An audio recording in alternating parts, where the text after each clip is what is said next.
Inwoners van Dantemadiel, die toch net weten wat ze oer een stemmen zullen, kunnen van joet uit te lonen bij de stemhelp van de gemeente.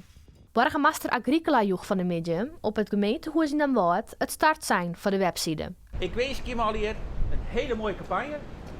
Geen respectvol met elkaar om. Een heel soort succes. En ik hoop dat de stemwijzer daar natuurlijk een positieve bijdrage in levert. De stemwijzer is toch het meest twijfel bepaalde zaken. Ik kies op die stemwijzer zien hoe de standpunten van de verschillende politieke partijen binnen.